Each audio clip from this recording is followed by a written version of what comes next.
Hi, good evening to everyone. Welcome to Investment Achievement. இன்னைக்கு subscriber comment பாத்துறோம். And then Shanmugavel வந்து KPI green for long term அப்படின்னு கேட்டிருக்காரு. And then இன்னொருத்தர் வந்து கணேஷ் ரவி வந்து அஷாய் இந்தியா கிளாஸஸ் கேட்டிருக்காரு. இந்த ஸ்டாக்ஸ் எல்லாம் எல்லாமே வந்து mid and small cap stocks. Mid and small cap ஸ்டாக்ஸ்ல நம்ம என்ன பண்ணணும்? KPI green வந்து லாங் டேர்ம்க்கு கேட்குறீங்க பிரதர்.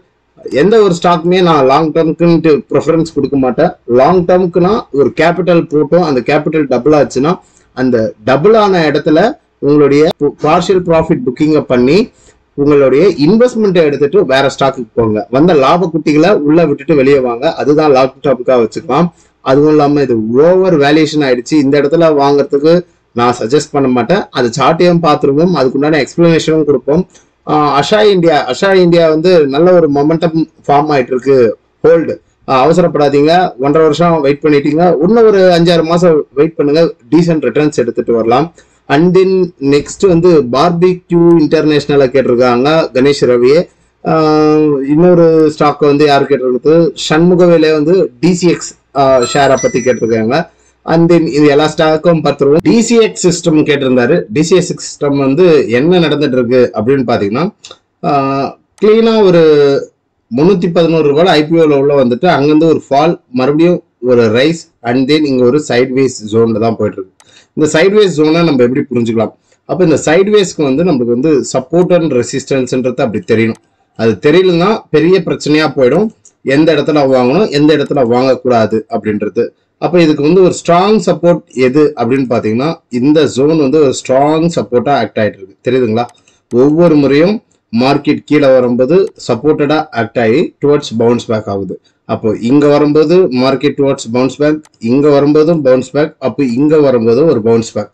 நெக்ஸ்ட் இப்ப நம்ம எந்த ரேஞ்சில் வாங்கறது, அவர் வாங்கலாமா இல்ல ஹோல்ட் பண்ணிக்கலாமா அப்படின்றதெல்லாம் கேட்கல. டிசிஎஸ் சிஸ்டம் அப்படின்னு மட்டும் ஷார்ட்டா கேட்டாரு.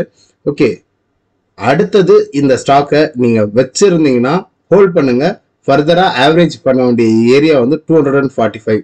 எப்போ நம்ம ஒரு ஸ்டாப் லாஸ் மெயின்டைன் பண்ணணும்னு பார்த்தீங்கன்னா, இந்த 245க்கு கீழே ஓப்பன் அண்ட் க்ளோஸ் இப்படி வந்துட்டு ரிவர்சல் ஆகி கீழே வரப்போகுது அப்படின்னு சிக்னல் கொடுத்தாதான் இதுல செல். இந்த இடைப்பட்ட இடத்துல நம்ம எதுவுமே பண்ண முடியாது. ஏன்னு பார்த்தீங்கன்னா, இது ஒரு கன்சால்டேஷன் ஜோன். புரியுதுங்களா? இது ஒரு கன்சால்டேஷன் ஜோன்ல தான் இருக்கு. ஃபர்தரா லோ வந்தா ஒரு 250ல பை பண்ணிக்கோங்க. ஆவரேஜ் பண்றதா இருந்தா ஆவரேஜ் பண்ணிக்கோங்க. ஃப்ரெஷ் பை பண்றதா இருந்தாலும் பண்ணலாம். டுவர்ட்ஸ் ஏன்னா மார்க்கெட் மேல இருந்து கீழே வந்துட்டு டுவர்ட்ஸ் ஹையர் ஐ ஃபார்மேஷனுக்கு திரும்பி இருக்கு. ஒரு ஸ்விங் ஐ, ஒரு ஸ்விங்லோ, ஒரு ஸ்விங் ஐ, ஸ்விங்லோன்னுட்டு மேல் நோக்கி செல்லுகிறது. இந்த இடத்துல கன்சால்டேஷன் வருதுன்னா, கன்சால்டேஷன் வந்துட்டு டுவர்ட்ஸ் எப்போ 389க்கு மேல ஓப்பன் அண்ட் க்ளோஸ் கிடைக்கும் போது அடுத்த ஸ்விங் ஸ்டார்ட் ஆகும். நம்ம என்ன பண்ணலாம்? ஒவ்வொரு லோலையும் இங்க ஒரு 10 குவான்டிட்டி, இங்க ஒரு 10 குவான்டிட்டி, இங்க ஒரு 10 குவான்டிட்டின்னு வாங்கி சேர்ப்பவர்கள் சேர்த்துக்கலாம். அதுக்கு முன்னாடி ஃபண்டமெண்டல்ஸ் எப்படி இருக்குன்றது செக் பண்ணிக்கோங்க. நீங்க இன்வெஸ்ட்மெண்ட் பண்றீங்கன்னா வெறும் டெக்னிக்கல்ஸை மட்டும் பிளைண்டா நம்பாதீங்க. இன்வெஸ்ட்மெண்ட் வேற, ஸ்விங் ட்ரேட் என்பது வேற. ஸ்விங் ட்ரேட்ல டெக்னிக்கல்ஸை மட்டும் பார்த்தா போதும். இன்வெஸ்ட்மெண்ட்ல இன்வெஸ்ட்மெண்ட்டும் பார்க்கணும், அண்ட் தென் என்ன சொல்றது, ஃபண்டமெண்டல்ஸும் பார்க்கணும், டெக்னிக்கல்ஸும் பார்க்கணும். ஃபண்டமெண்டல்ஸ் அடுத்த 10 வருஷத்துக்கு எப்படி போக போகுது அந்த நிறுவனம் அப்படின்றதுக்கும், டெக்னிக்கல்ஸ் இப்போ வாங்கக்கூடிய இடமா, முதலீடு செய்ய வேண்டிய இடமா, எந்த இடத்துல முதலீடு செய்யலாம், எவ்வளவு தூரம் இறக்கம் வரும், எந்த இறக்கத்துல மறுபடியும் ஆவரேஜ் பண்ணலாம் அப்படின்றது தான் டெக்னிக்கல்ஸ். நிறைய பேர் ஃபண்டமெண்டல்ஸையும் டெக்னிக்கல்ஸையும் போட்டு ரொம்பவும் குழப்பிக்கிறீங்க. சிம்பிள் கான்செப்ட் இதுதான். இன்வெஸ்ட்மெண்ட்டுக்குன்னா ஃபண்டமெண்டல்ஸ் ரொம்பவும் முக்கியம். அடுத்த ஒரு 10 வருஷத்துக்கு அந்த நிறுவனம் நிலைச்சு நிற்குமா, மேல் நோக்கி செல்லுமான்றது. Technicals short term entry, exit, stop loss, target, இவ்வளவுதான் நம்மளுடைய டெக்னிக்கல்ஸ். அவ்வளவுதான் புரிஞ்சுக்கணும்.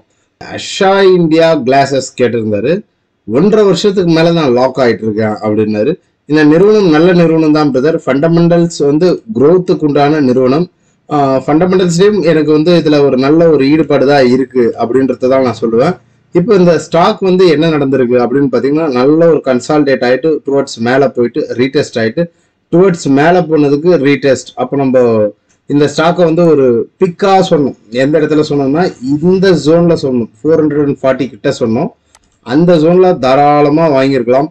இல்ல நீங்க அந்த ஜோன்ல தான் வாங்குனீங்க, மாட்டிக்கிட்டு இருக்கிறீங்கன்னா கிளீனா ஒரு கன்சால்டேஷனை உடைச்சிட்டு மேலே போயிட்டு ரீடெஸ்ட் வந்துட்டு டுவர்ட்ஸ் மேலே போயிட்டு ரீடெஸ்ட் வந்துட்டு சைட்வேஸ் ஜோன் தான் ஃபார்ம் ஆயிட்டு இருக்கு. இது ஒரு நல்ல ஒரு சைன். இந்த இடத்துல வந்து அவசரப்படாதீங்க. ஒரு கன்சால்டேட் ஆயிட்டு இருக்குன்னா டுவர்ட்ஸ் மேலே போறதுக்கு ஹைலி பாசிபிள்.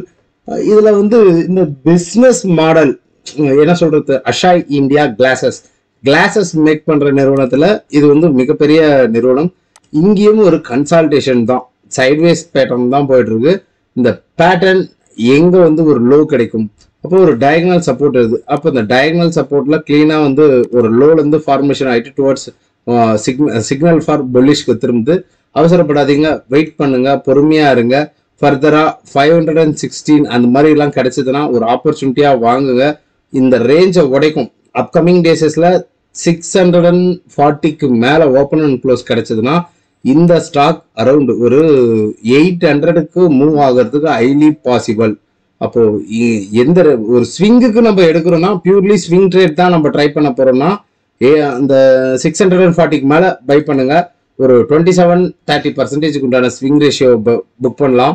நீங்க ஒரு இன்வெஸ்டரா இருந்தீங்கன்னா பொறுமையா தான் இருக்கணும். இந்த சைட்வேஸ் எல்லாம் போச்சுன்னா அவசரப்படக்கூடாது. இன்வெஸ்டர்களுடைய கிரைட்டீரியா வேற, ஸ்விங் ட்ரேடருக்கு உண்டான கிரைட்டீரியா வேற. ஸ்விங் ட்ரேடுக்கு பை அபவ் 640க்கு மேல strong open and close. Investor இருந்தா ஒரு 528க்கு பை பண்ணுங்க. அடுத்து ஒரு அக்குமுலேஷன் ஜோன் 405 கிடைச்சா ஸ்ட்ராங்கா பை பண்ணுங்க. எப்போ 405க்கு கீழே 400க்கு கீழே ஓப்பன் அண்ட் க்ளோஸ் கிடைக்குதோ அப்பதான் நம்ம எக்ஸிட்டை பத்தி இந்த ஸ்டாக்ல கன்சிடர் பண்ண முடியும். ஸ்ட்ராங் புல்லிஷ் பெட்ல தான் நான் நிற்பேன். இந்த ஸ்டாக்கை பொறுத்தவரைக்கும் ஹோல்டு அப்படின்றது தான் சொல்லலாம்.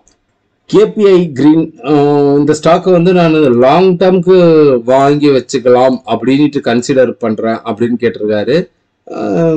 லாங் டேர்முக்கு நல்ல ஒரு ஸ்டாக்கா ஃபண்டமெண்டல்ஸை போய் செக் பண்ணிக்கோங்க.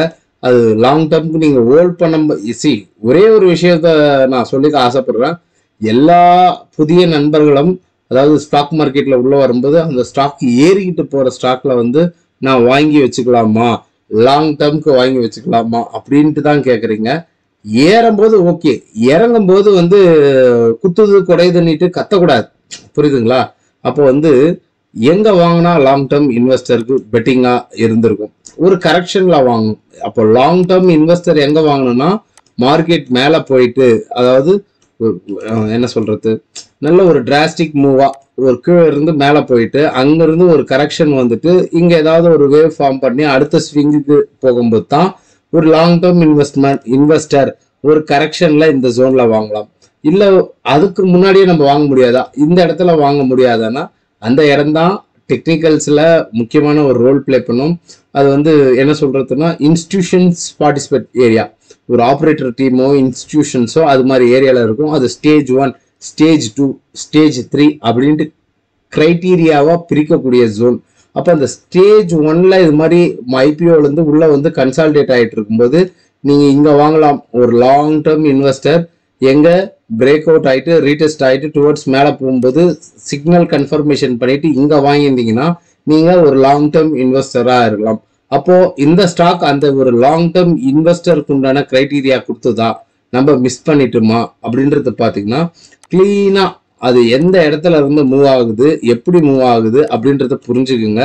அப்பதான் நீங்க லாங் டேர்ம் இன்வெஸ்டரா இருக்க போறீங்களா இல்ல இந்த ஸ்டாக்ல இருந்து எக்ஸிட் பண்ண போறீங்களா அப்படின்றது உங்களுக்கு தெரியும். அப்ப இந்த ஸ்டாக் வந்து என்ன ரேஞ்சில் சுத்திட்டு இருந்தது, கிட்டத்தட்ட 27 ரூபாய் ஐபிஓல உள்ள வந்தது கிளீனா இந்த ஜோன்ல இருந்தும். அப்போ இதுக்கு ஒரு ஸ்ட்ராங் சப்போர்ட் ஜோனா ஒரு 7 ரூபாய்.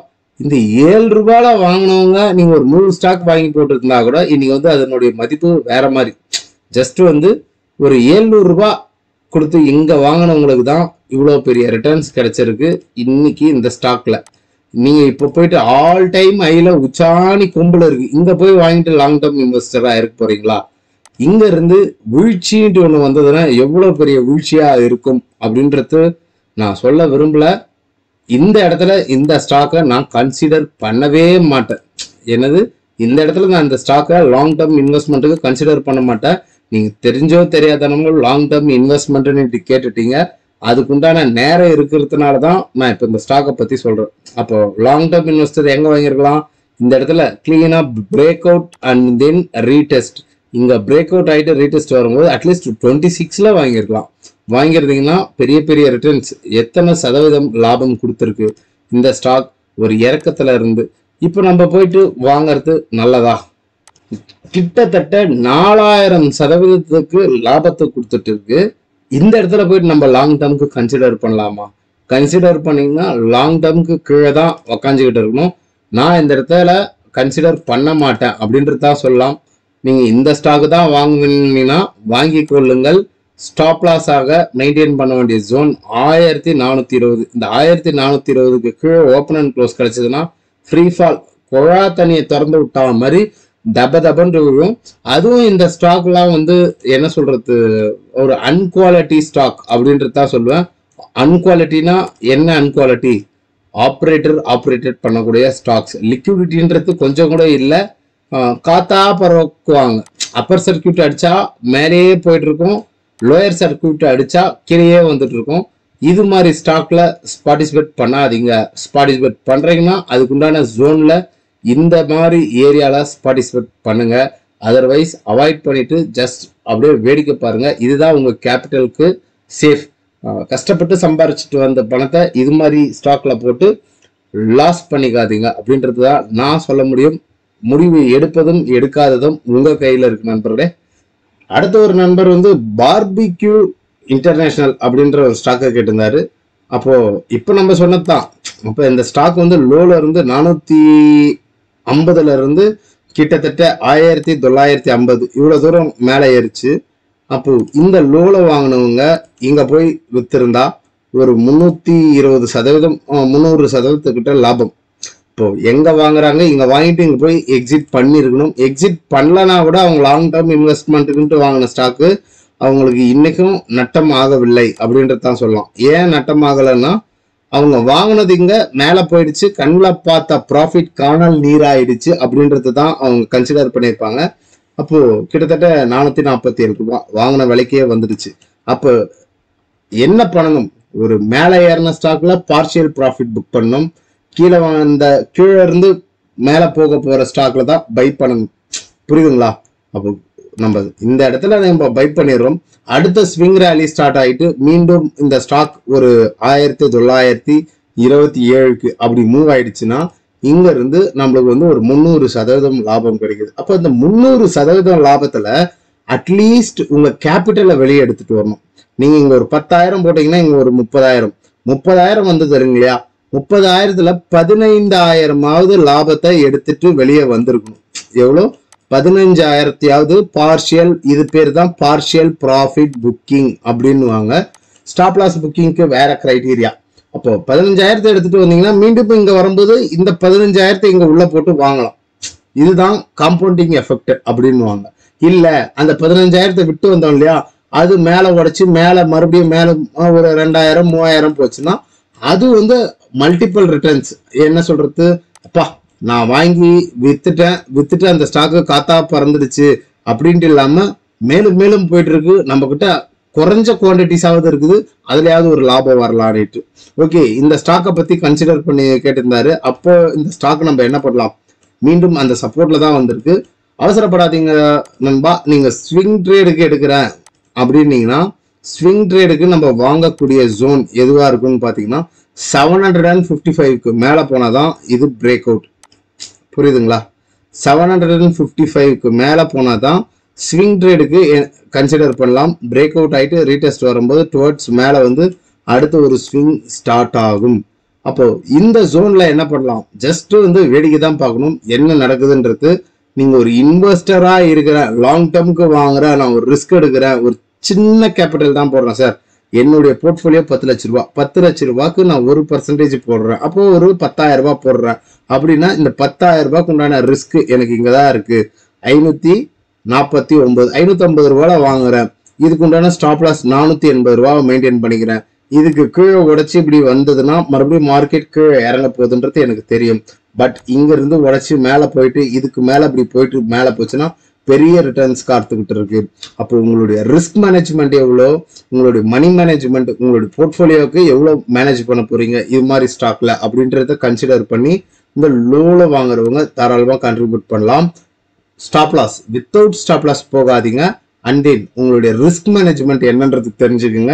மணி மேனேஜ்மெண்ட், ரிஸ்க் மேனேஜ்மெண்ட் இதெல்லாம் தான் உங்களை அடுத்த கட்டத்திற்கு சந்தையில் வழி நடத்தி செல்லும் அப்படின்றத சொல்லலாம். அப்போ இங்க இருந்து பிரேக் வந்தாதான் இவ்வளவு பெரிய டார்கெட். இன்வெஸ்டரா இருக்கிறீங்கன்னா ஃபண்டமெண்டல்ஸ் என்னன்றத ரீட் பண்ணிட்டு அதுக்கப்புறம் மட்டும் தான் இன்வெஸ்ட் பண்ணுங்க அப்படின்றத சொல்லலாம். ப்ராப்பர் டெக்னிக்கல் நாலேஜஸ் லேர்ன் பண்ணணும் அப்படின்ட்டு விருப்பப்படக்கூடிய நண்பர்கள் அப்கமிங் செஷன்ல கிளாஸஸ்ல ஜாயின் பண்ணலாம். லேர்ன் அண்ட் தென் ஏர்ன் அப்படின்றது தான் சொல்லுவோம். சும்மா கண்மூடித்தனமா மார்க்கெட்ல பணத்தை போடாதீங்க. இதுதான் என்னுடைய kindly advice. Learn and then earn. Upcoming டேஸஸ்ல 27th April கிளாஸஸ் ஸ்டார்ட் ஆகுது. Every Saturday and Sunday via Google Meet. No more recording classes. 1 year support from my side அப்படின்றத சொல்லலாம். அண்ட் தென் கிளாஸஸ்க்கு உண்டான ஃபீஸஸ் என்ன ஏதுன்னு பார்த்தீங்கன்னா 3K கிளாஸஸ்க்கு உண்டான fees. என்னுடைய விர்ச்சுவல் பேமெண்ட் ஐடியான ஜிபே மற்றும் வாட்ஸ்அப் நம்பர் இதுதான். கிளாஸஸ்ல ஜாயின் பண்ணணும்னு விருப்பப்படக்கூடிய நண்பர்கள் டெக்ஸ்ட் பண்ணுங்க. உங்களுக்கு உண்டான கிளாஸஸ் என்னைக்குன்ற ஷெடியூலை சென்ட் பண்றேன், பார்த்துட்டு ஜாயின் பண்ணுங்க. லேர்ன் அண்ட் தென் ஏர்ன் அப்படின்றது தான் நம்ம சொல்லுவோம். பார்க்கக்கூடிய நண்பர்கள் ஒரு லைக்கை போடுங்க, சப்ஸ்கிரைப் பண்ணுங்க மற்றும் நம்மளுடைய சேனலை 4 பேருக்கு சொல்லிக் கொடுங்க. மற்றும் ஒரு பதிவில் உங்களை சந்திக்கிறேன். நாளைக்கு Nifty, bank Nifty and then எந்தெந்த ஸ்டாக்ல நம்ம கன்சிடர் பண்ணலாம், அதான் நீ வில்மர்லாம் நாளைக்கு ஒரு பிரீஃபா பார்த்துருவோம். நன்றி, வணக்கம். இப்படிக்கு உங்கள் நண்பன் பாலாஜி ரஞ்சிதா.